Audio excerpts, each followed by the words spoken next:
কলকাতায় গিয়ে আমরা ফার্স্ট যে রেস্টুরেন্টটাতে ডিনার করেছি, আজকে আমি আপনাদের সাথে সেটাই শেয়ার করব। আমরা মোটামুটি দুপুরের মধ্যে পৌঁছে যাই আমাদের হোটেল রুমে। দেন আমাদের কিছু কেনাকাটা ছিল, কিছু ইম্পর্টেন্ট কাজ ছিল, সেগুলো শেষ করি। করতে করতে সন্ধে হয়ে যায়। অ্যান্ড আমরা খুঁজছিলাম যে আমরা কোথায় ডিনার করব, কাজ আমাদের অনেক ক্ষুধা পেয়ে গিয়েছিল। দেন আমাদের উবার ড্রাইভার সাজেস্ট করে এই রেস্টুরেন্টের কথা। এটার নাম 6 বালিগঞ্জ প্লেস।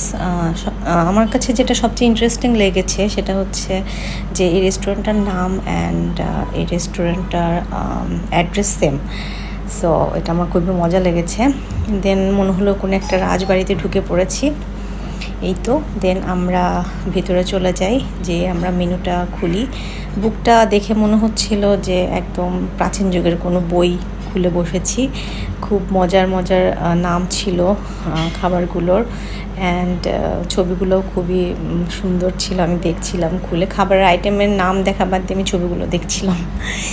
সো যাই হোক, তারপরে আমি আর আমার হাজব্যান্ড দুজন মিলে একটু ডিসাইড করতে টাইম লাগছিল যে আমরা কী ধরনের খাবার খাবো, কেমন হবে টেস্ট আইডিয়া ছিল না।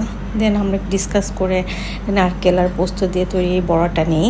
দেন প্লেন রাইস, অ্যান্ড দেন আমরা সিলান্ট্রো অ্যান্ড গ্রিন চিলি দিয়ে চিকেন এই ডিশটাই ট্রাই করি, অ্যান্ড ডাল। সো চিকেনটা খুবই মজা ছিল, আর বাকি খাবারগুলো ভালো ছিল, বাট চিকেনটা সবচেয়ে বেশি ভালো লেগেছে। একটা বিষয় যে এই রেস্টুরেন্টের খাবার খুবই মজা লেগেছে, বাট আমার কাছে একটু এক্সপেন্সিভ মনে হচ্ছে। মানে খাবারের কোয়ান্টিটি যতটা ছিল তার চেয়ে দামটাকে আমার একটু বেশি এক্সপেন্সিভ মনে হয়েছে, বাট ইট ওয়াজ গুড। দেন খাবার দাবার খাওয়া ডান, এখন আমরা ফিরে যাচ্ছি। সো ভাবলাম একটু ভিডিওটা করে দেখি। ভালোই লাগছিল, একটা পুরাতন জমিদার বাড়ি টাইপের একটা ভাইব ছিল, নট ব্যাড।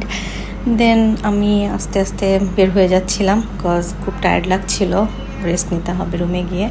এই তো ফিরে আসবো খুব শীঘ্রই আরও কিছু ভিডিও নিয়ে। আজ এ পর্যন্তই, আল্লাহ হাফেজ।